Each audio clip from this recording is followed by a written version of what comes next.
पति को अपनी पत्नी की इन 4 चीज़ों पर हर समय नज़र बनाकर रखना चाहिए, तो वो कभी दुखी नहीं रहेगा। प्रिय बंधुओं, आज मैं आपके लिए बड़ा ही रोचक किस्सा सुनाने जा रहा हूँ, जिसमें आपको बहुत कुछ सीखने को मिलेगा। आपसे निवेदन है, चैनल पर नए आए हैं तो चैनल को सब्सक्राइब कर दें, क्योंकि मैं आपको कहानियों के माध्यम से अच्छी अच्छी बातें सुनाता रहता हूँ। प्रिय दर्शकों, आदमी को स्त्री की किन चीज़ों को देखना चाहिए जिससे उसे कभी पछताना ना पड़े, कभी दुखी नहीं होना पड़े। तो आइए इस कहानी को बड़े ध्यान से समझते हैं। बहुत समय पहले की बात है। किसी नगर में विक्रांत नाम का एक धनी साहूकार रहता था। सुरजा नाम की उसकी एक बेटी थी, जो देखने में इंद्र की अप्सराओं की तरह लगती थी। रूप और यौवन से इतनी संपन्न थी कि इंद्र भी लालायित होने लगे। एक दिन की बात, सुरजा अपनी सहेलियों के साथ घर से बाहर देव दर्शन के लिए निकली।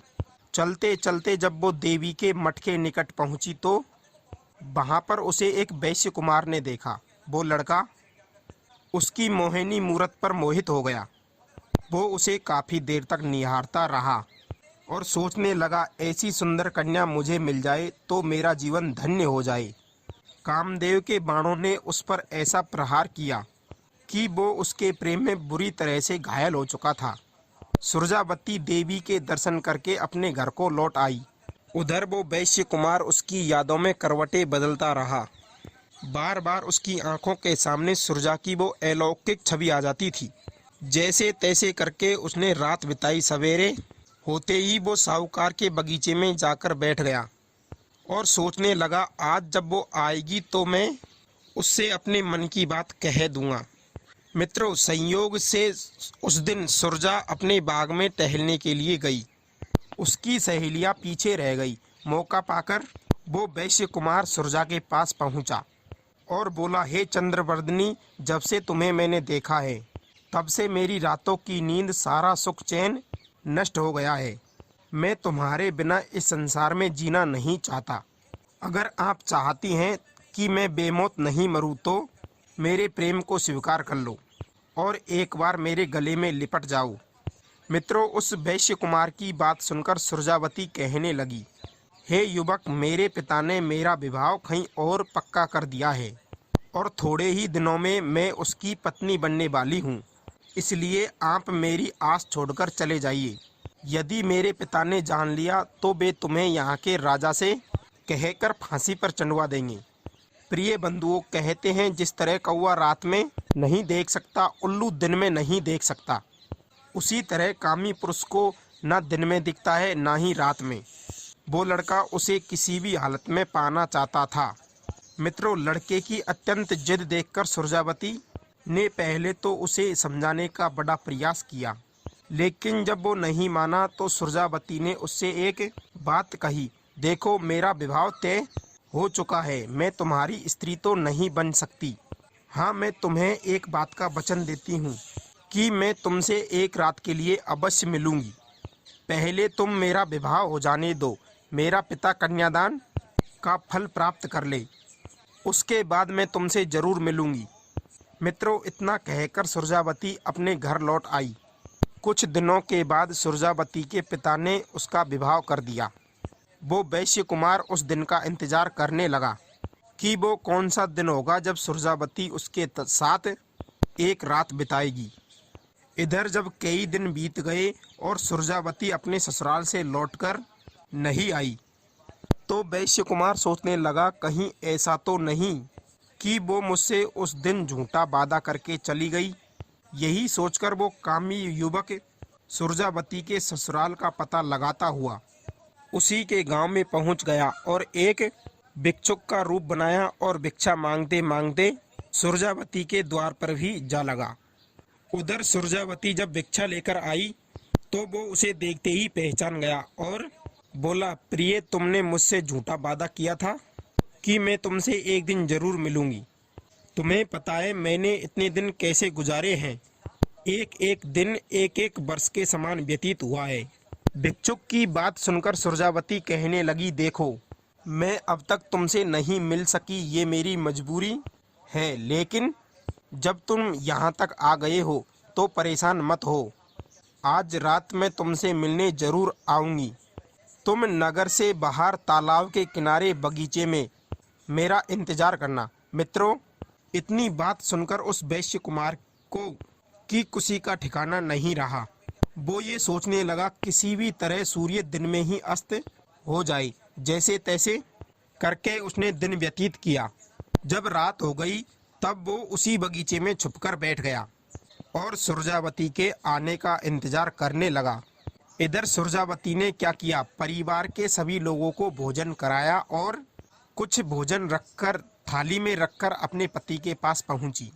सारे लोग भोजन करके सो चुके थे, लेकिन उसका पति अभी भी जाग रहा था। उसने अपनी पति सुरजावती का जब आलिंगन करना चाहा तो उसने उसे ऐसा करने से रोक दिया और पलंग पर उदास मुद्रा में होकर बैठ गई। आंखों में आंसू थे। उदास देखकर पति ने सोचा कि जरूर आज इससे किसी ने बुरा भला कह दिया होगा, या हो सकता है मुझसे कोई भूल बन गई हो। सुरजावती का पति उसे बार बार मनाने का प्रयास कर रहा था और उसके दुखी होने का कारण पूछने लगा। कहने लगा, प्रिय, काफी दिन से तुम अपने पिता और माँ से नहीं मिल पाई हो।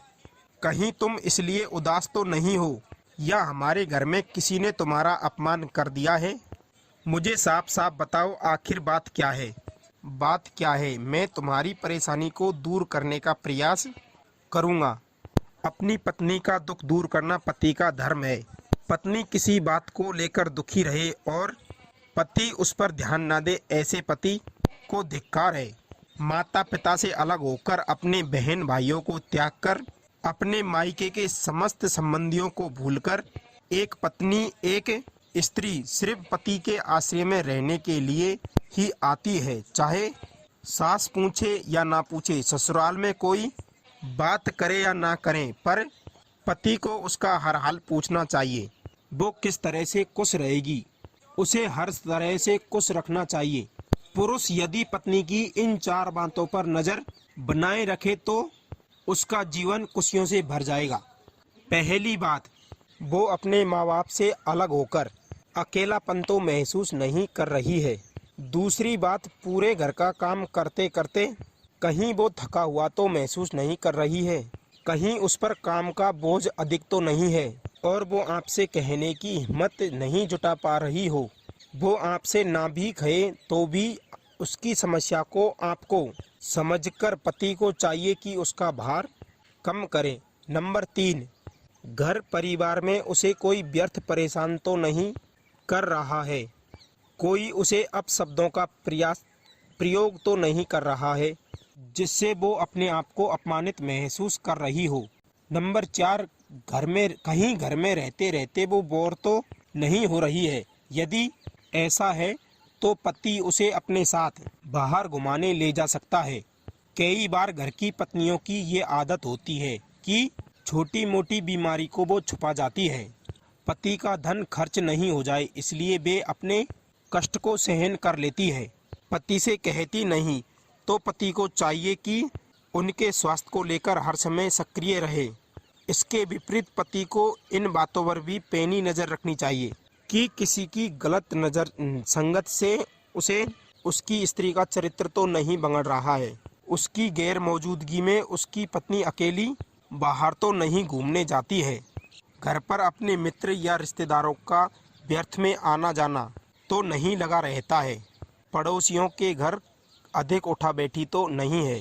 कई बार हमारी लापरवाही उनके चरित्र को बिगाड़ देती है। कहते हैं, अन्य पुरुषों के साथ एक साथ रहना, उठना बैठना, सामने होकर बातचीत करना, हद से ज़्यादा स्वतंत्र छोड़ देना, दूसरे के घर में निवास करने देना, ये सब नारियों के लिए दोष बताए गए हैं। इनसे दूर रखना ही उचित है। शुक्र नीति कहती है कि एक समझदार और सुशील स्त्री घर पर यदि पिता, पुत्र, पति, ससुर, राजा और बंधु बांधव आ जाएं तो उन्हें समय देना चाहिए और घर के कार्यों के अलावा और अन्य कार्यों में समय नहीं देना चाहिए। हंसी मजाक करने वाले पति के मित्रों से भी व्यर्थ मुंह नहीं लगना चाहिए, क्योंकि किसी पुरुष के साथ एकांत में बैठना और अत्यधिक हंसी मजाक करना कुलीन स्त्रियों के चरित्र को बिगाड़ने का काम करते हैं। अचानक दुष्ट पुरुषों के साथ बैठकर हंसी मजाक करना उचित नहीं है, क्योंकि कहते हैं आज़ाद स्त्रियों की निडरता एकांत में बुरे आचरण के लिए सफल हो जाती है। उत्तम स्त्रियां ऐसा नहीं करती और इसलिए उनका सील नहीं बिगड़ता, कुल की निंदा भी नहीं होती। प्रिय बंधुओं, सुरजावती के उदास होने का कारण जब उसके पति ने पूछा तो वो कहती है, हे प्रियतम, तुमसे बढ़कर मेरे लिए इस संसार में कोई नहीं है, लेकिन आज मैं तुमसे एक बात कहना चाहती हूँ। यदि आप मेरी गलती को क्षमा कर दो। तो पति बोला, हाँ प्रिय, मैं तुम्हारी किसी भी प्रकार की गलती को क्षमा कर दूंगा, तुम बोलो तो सही। तब सुरजावती बड़े दुख और शर्म के साथ अपने पति से कहती है कि हमारी शादी से पहले की बात है, एक वैश्य कुमार मेरी सुंदरता पर रीझ गया था और कई दिनों तक उसने मेरा पीछा किया, भोजन नहीं करता था। एक दिन वो मेरे बगीचे में आया और बोला, यदि तुमने मुझसे विवाह नहीं किया तो मैं तुम्हारी आंखों के सामने अपने प्राण त्याग दूंगा। मैं उसके मरने की खबर सुनकर भयभीत हो गई। मैंने उसे बताया कि मेरा विवाह तय हो गया है और अब मैं किसी अन्य को स्वीकार नहीं कर सकती, लेकिन वो किसी भी तरह से समझने को तैयार नहीं था।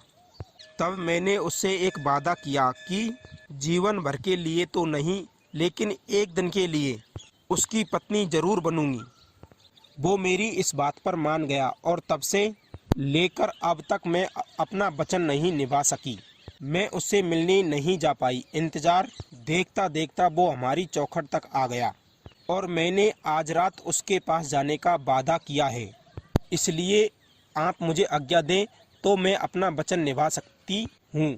मित्रों, पत्नी की बात सुनकर पति की सांसें थम गई और सच बात है मित्रों, कोई भी पति अपनी स्त्री को दूसरे पुरुष के साथ देखना नहीं चाहेगा।